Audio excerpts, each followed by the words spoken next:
वक्फ संशोधन कानून,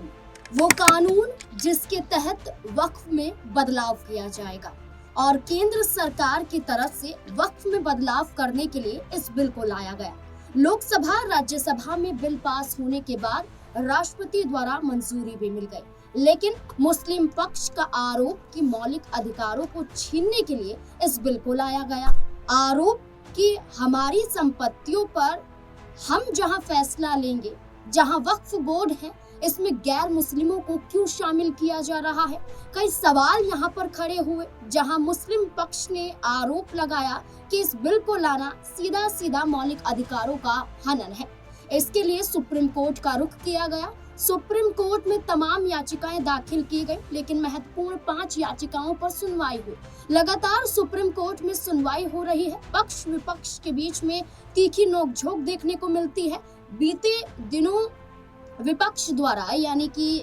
वक्फ संशोधन कानून के विरोध में जो याचिकाएं दाखिल की गई थी, इसके नेतृत्व में वरिष्ठ वकील कपिल सिब्बल द्वारा पैरवी की गई और तमाम दलीलें पेश की गई और सुनवाई को आज के लिए टाल दिया गया था। और आज केंद्र सरकार की तरफ से सॉलिसिटर जनरल तुषार मेहता सुनवाई के दौरान दलीलें पेश करेंगे। लेकिन सवाल ये उठ जाता है कि जहां सवाल ये खड़े हुए कि वक्फ बाय यूजर पे बहस यहाँ छिड़ी, जहां संपत्तियों को लेकर कहा गया कि जो पहले से संपत्तियां हैं क्या उन पर भी अब केंद्र सरकार का हक होगा। तमाम यहाँ पर सवाल खड़े हुए, लेकिन क्या फैसला निकल कर आएगा, ये बड़ा सवाल बन जाता है कि क्या मुस्लिम पक्ष की जीत होगी या फिर केंद्र सरकार की जीत होगी। इससे जुड़े हुए तमाम सवाल यहाँ पर खड़े हो जाते हैं। सवालों के जवाब लेंगे मेरे साथ मेरे वरिष्ठ पत्रकार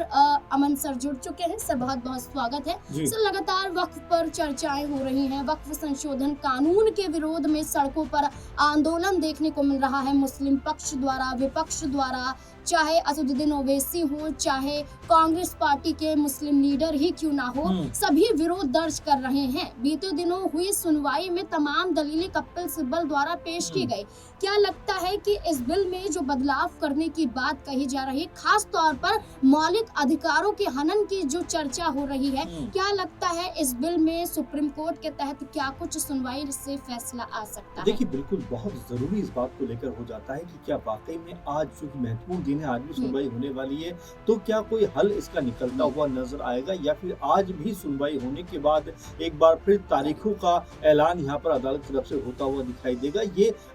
कहीं ना कहीं हर कोई उम्मीद कर रहा है कि चलिए इस पे कोई ना कोई हल निकलना चाहिए। लेकिन अभी जिस तरह से पूरे के पूरे मामले के ऊपर छानबीन हो रही है, बातचीत हो रही है, तफ्तीश हो रही है और जिस तरह से अदालत पूरे मामले को सुन रही है, उसको लेकर तो ऐसा लगता है कि आज शायद इसके ऊपर कोई फैसला आ जाए। अगर अभी भी अदालत मुतमईन नहीं हुई या फिर जो दलील दी जाएंगे अदालत के अंदर उससे संतुष्ट नहीं हुई, तो हो सकता है कि अदालत इस मामले को आगे बढ़ाती हुई नजर आए, क्योंकि अदालत भी ये चाहती है कि हर एक पहलू के ऊपर बारीकी से कहीं ना कहीं नजर रखी जाए। आप देखिए, तुषार मेहता जो कह सकते हैं कि सरकार का अधिवक्ता है, वो ये बात कहते हुए नजर आते हैं कि भाई जो 3 पहलुओं पर बात करने की पहले भी चर्चा हुई थी, उन्हीं 3 के अंतर्गत बात की जाए, क्योंकि अगर ऐसा होगा तो फिर एक बार फिर से पूरे के पूरे मामले को दोबारा कह सकते हैं नए सिरे से देखना पड़ेगा। इसको लेकर तमाम तरह की बहसबाजी कल कपिल सिब्बल जो उसके अलावा जो मनु सिंह भी हैं वो और भी अभिषेक मनु सिंह भी जो हैं, और इनके अलावा भी आपने देखा कि सरकार की तरफ से जो पक्ष रख रहे तुषार मेहता वो भी अपनी दलीलें पेश करते हुए नजर आए। तो अभी फिलहाल इस मामले को लेकर सर सवाल ये उठता है कि जो वक्फ अधिनियम है 1995, इसके मूल अधिकारों को बदलने के लिए इनकार किया जा रहा है जो विपक्ष की तरफ से है, यानी कि जो इस बिल का विरोध कर रहे हैं। उनका कहना है कि जो 1995 का ढांचा है उसे वैसे ही रहना चाहिए, लेकिन केंद्र सरकार की तरफ से दलीलें हैं कि वक्फ के अंदर आने वाली सभी संपत्तियों की जांच होगी और अगर ये संपत्तियां सरकारी जमीन पे भी पाई जाती हैं तो वो भी कहीं ना कहीं वक्फ से छीन ली जाएंगी। क्या लगता है? जाहिर बात है, इस बात को लेकर लगातार चर्चा पहले भी उठी कि भाई आखिर हम किसी के धर्म में इंटरफेयर क्यों कर रहे हैं। आपने देखा अदालत ने पहले इस बात को लेकर कहा कि अगर हम राम मंदिर में क्या किसी मुस्लिम को जगह जगह देंगे उस ट्रस्ट के अंदर, जाहिर बात है नहीं देंगे तो आखिर हिंदुओं को इस पूरे कह सकते हैं वक्त में जगह देने की ज़रूरत क्या पड़ गई, और जिस तरह का ढांचा बना हुआ है उसमें छेड़छाड़ की ज़रूरत क्या हो गई, क्योंकि आप कागज़ मांगेंगे और 200 साल पहले का कागज़ क्या किसी के पास होगा, ये अपने आप में सवाल बन जाता है। तो ऐसे तमाम जो टेक्निकल पॉइंट हैं, और साथ में ये भी कहा गया कि भाई अगर कोई अपनी वक्फ संपत्ति दान करना चाहता है तो कम से कम 5 साल उसको कह सकते हैं इस्लाम कबूले हुए होना चाहिए। तो इस तरह की तमाम बातें हैं जो अब कह सकते हैं कि इस मामले को लेकर कहीं ना कहीं उलझती हुई दिखाई पड़ रही है, और इसकी गुत्थी सुलझाने के लिए तमाम तरह की बहस और तमाम तरह के जो कह सकते हैं चिंतन है, तमाम तरह की दलीलें हैं, वो अदालत के अंदर रखी जा रही हैं। लेकिन क्या वाकई में इस पूरे मामले के ऊपर आज अदालत अपना फैसला सुनाता हुआ नजर आएगा? क्या अदालत की तरफ से कोई महत्वपूर्ण कह सकते हैं ऐलान इसको लेकर होने वाला है, या फिर ये मामला, क्योंकि अभी भी दोनों तरफ से आज भी देखिए सुनवाई होनी है, तो अभी ये मामला इतनी जल्दी खत्म होने वाला नहीं है, क्योंकि ये बहुत ही कॉम्प्लिकेटेड तरीके का मामला बनता चला जा रहा है, जहां पर सरकार वर्सेस जिस तरह से हम देख रहे हैं कि तमाम जो 70-75 के आसपास जो याचिकाएं दाखिल की गई, उन्होंने भी यही बात कही कि बिला वजह हमारे धर्म के जो अधिकार क्षेत्र है, यानी कि जो एक तरह के मूल अधिकार है, उसमें कहीं ना कहीं इंटरफेयर करने का काम गवर्नमेंट कर रही है, जो खतरनाक है और ये नहीं होना चाहिए। इसको लेकर भी आपने देखा कि जो लोग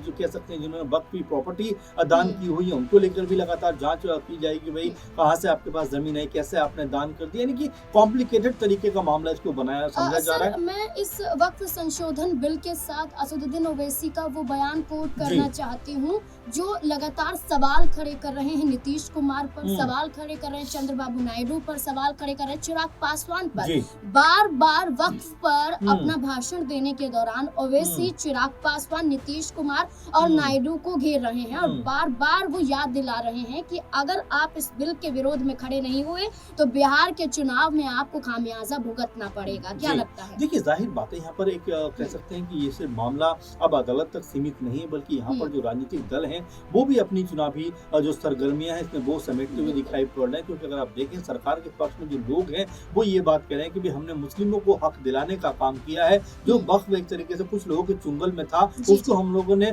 आम जो मुसलमान है उन तक पहुंचाने का काम किया है, क्योंकि आप देखेंगे चंद लोगों को ही इसमें फायदा मिलता था, ये सरकार का कहना था, और इसी बात को लेकर वो सामने आए कि बहुत सारे जो कह सकते हैं मुस्लिम हैं, जो गरीब हैं, जो ऐसे लोग हैं जो यहाँ तक नहीं पहुंच सकते, उनको हमने इसमें लाने का काम किया। इसलिए 22 लोगों की कमेटी लगभग इसको लेकर बनाई गई है, जिसमें गैर मुस्लिम लोग भी शामिल होंगे, महिलाएं भी शामिल होंगी, तमाम तरह के लोग शामिल होंगे। तो ये भी बात कहीं ना कहीं रास्त नहीं आ रही। और साथ में आपने ओवैसी का जिक्र किया है, शुरुआत से ही वो ये बात कहते रहे कि भाई वक्फ के जरिए सरकार जो है वो एक तरीके से मुस्लिमों के साथ में ज्यादती करना चाहती है, उनकी जगह छीनना चाहती है, मस्जिद और उनके जो मज़ार हैं वो उनकी जमीनों को हड़पना चाहती है, यहाँ तक कि कब्रिस्तानों की जमीनों पे भी उसका उनकी निगाहें हैं। तो ये ओवैसी ने शुरुआत से अपना स्टैंड रखा, और देखिए जेपीसी कमेटी में भी वो शामिल थे, उस वक्त भी उन्होंने तमाम दलीलें पेश की कि जो छेड़छाड़ आप वक्त में करने का प्रयास कर रहे हैं या आम मुस्लिम जो है उसका आप हक छीनने का कोशिश कर रहे हैं। तो ऐसे में तमाम दलीलें हैं, क्योंकि यहाँ पर अगर वक्त को लेकर कहा जाए तो जिस तरह से तमाम मुस्लिम और मुस्लिम कह सकते लोगों ने विरोध भी किया, कुछ पॉलिटिकल पार्टियों ने भी विरोध किया, लेकिन कुछ पॉलिटिकल पार्टियां ऐसे भी, जैसा आपने जिक्र किया, नीतीश कुमार हो, चाहे जयंत चौधरी की आरएलडी हो, या फिर चिराग पासवान की एलजेपीआर हो, चंद्रबाबू नायडू की पार्टी हो, लेकिन गौर से आप देखेंगे तो इन लोगों ने भी कह सकते हैं कि पूरी शिद्दत के साथ में इस बिल का समर्थन नहीं किया। आप जरा देखेंगे 293-94 बीजेपी के पास सांसद हैं, यानी कुल मिलाकर अगर एनडीए कुनबा देखा जाए, लेकिन 288 वोट पड़ते हैं। एक या दो सांसद ऐसे बीजेपी के भी रहे जिन्होंने वोट नहीं किया, एक चंद्रबाबू नायडू की पार्टी के भी हैं, और भी एक दो ऐसे सांसद हैं जिन्होंने वोट नहीं किया। तो ये दर्शाता है कि पूरी तरीके से जो एनडीए कुनबा है वो समर्थन में नहीं है, लेकिन फिलहाल अगर मेजोरिटी देखेंगे एनडीए की तो वो लगभग इसके साथ में खड़ी हुई है। तो क्या यहाँ पर मुस्लिमों का जो वोट बैंक है अब जेडीयू की तरफ से कह सकते हैं खिसकता हुआ नजर आएगा। वहीं चिराग पासवान की बात करें, जो उनके पिता लगातार हिंदू मुस्लिम की राजनीति किया करते थे, तो क्या उनके पास से भी मुस्लिम वोट खिसकता हुआ दिखाई पड़ेगा? तो ये तमाम सारे सवाल हैं जो उभर के सामने आएंगे, क्योंकि देखिए बिहार का चुनाव है, ऐसे में वक्फ का मुद्दा जो है वो कहीं ना कहीं पॉलिटिकल जो पार्टियां हैं उनको या तो फायदा पहुंचाएगा और कई पॉलिटिकल पार्टियों को नुकसान पहुंचाता हुआ दिखाई पड़ेगा। बिल्कुल, वक्फ यानी दान, और दान के तहत मुस्लिम पक्ष का कहना कि वो अपने अनुसार जमीनों को दान कर रहे हैं, लेकिन केंद्र सरकार का दावा कि सबसे ज्यादा जमीनें वक्फ के पास हैं, यानी कि अगर हम बात करें तो रेलवे डिफेंस के बाद सीधी तौर पर वक्फ बोर्ड के पास अधिकतम जमीनें हैं जो गलत तरीके से हासिल की गई हैं। लेकिन तमाम सवाल सुप्रीम कोर्ट में खड़े हो रहे हैं। आखिरी फैसला सुप्रीम कोर्ट का ही होगा। सीजेआई बीआर गवई की बेंच द्वारा सुनवाई की जा रही है। देखना होगा कि क्या फैसला निकलकर सामने आता है। आपको क्या लगता है, मुस्लिम पक्ष की जीत होगी या केंद्र सरकार की? अपनी राय कमेंट सेक्शन में जरूर दें। देखते रहें SPN9 न्यूज। धन्यवाद।